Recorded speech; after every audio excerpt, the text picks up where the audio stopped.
आज का पहला पाठ नबी इसायास का ग्रंथ अध्याय 49 पद संख्या 1 से 6। मैंने तुमको राष्ट्रों की ज्योति बना दिया है, जिससे मेरा मुक्ति विधान पृथ्वी के सीमांतों तक फैल जाए। दूरवर्ती द्वीप मेरी बात सुने, हे दूर के राष्ट्रों, कान लगाकर सुनो। प्रभु ने मुझे जन्म से पहले ही बुलाया, मैं माता के गर्भ में ही था जब उसने मेरा नाम लिया। उसने मेरी वाणी को अपनी तलवार बना दिया और मुझे अपने हाथ की छाया में छिपा लिया।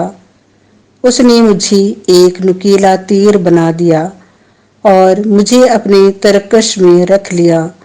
उसने मुझसे कहा, तुम मेरे सेवक हो, मैं तुम में अपनी महिमा प्रकट करूंगा। इस प्रकार प्रभु ने मेरा सम्मान किया, मेरा ईश्वर ही मेरा बल है। ஏழைகள் பால் கொண்டிருந்த அக்கறையினால் அல்ல, மாறாக அவன் ஒரு திருடனாய் இருந்ததால் தான் இப்படி கேட்டான். பணப்பை அவனிடம் இருந்தது. அதில் போடப்பட்ட பணத்திலிருந்து அவன் எடுத்துக் கொள்வதுண்டு. அப்போது இயேசு, மரியாவை தடுக்காதீர்கள், என் அடக்க நாளை முன்னிட்டு அவர் இதை செய்யட்டும். ஏழைகள் உங்களோடு என்றும் இருக்கிறார்கள், ஆனால் நான் உங்களோடு என்றும் இருக்க போவதில்லை என்றார். இயேசு அங்கு இருப்பதை அறிந்து யூதர்கள் பெரும் திரளாய் வந்தார்கள். அவர்கள் இயேசுவை முன்னிட்டு மட்டுமல்ல, அவர் உயிர்த்தெழ செய்திருந்த லாசரை காண்பதற்காகவும் வந்தார்கள். ஆதலால் தலைமை குருக்கள் லாசரையும் கொன்றுவிட திட்டமிட்டார்கள். ஏனெனில் லாசரின் காரணமாக யூதர்களிடமிருந்து பலர் விலகி இயேசுவிடம் நம்பிக்கை கொண்டனர். मैं कहता था, मैंने बेकार ही काम किया है, मैंने व्यर्थ ही अपनी शक्ति खर्च की है।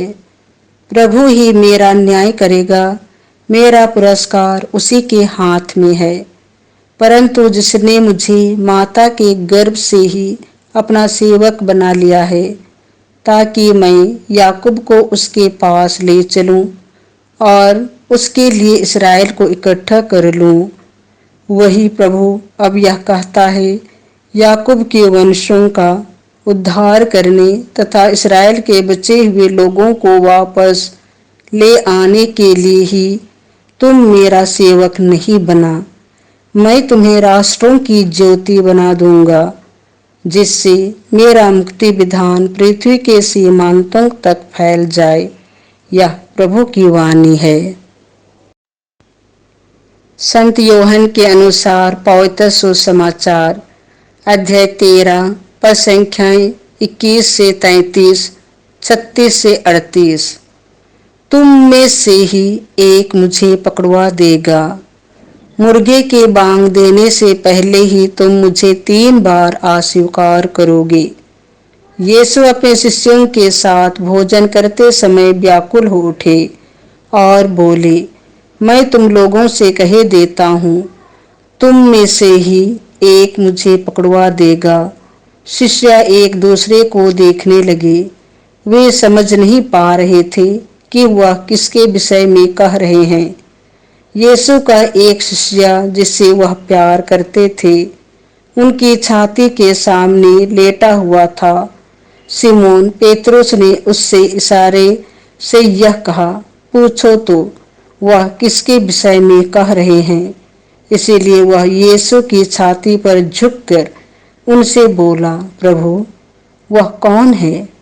यीशु ने उत्तर दिया, मैं जिसे रोटी का टुकड़ा थाली में डुबो कर दूंगा वही है।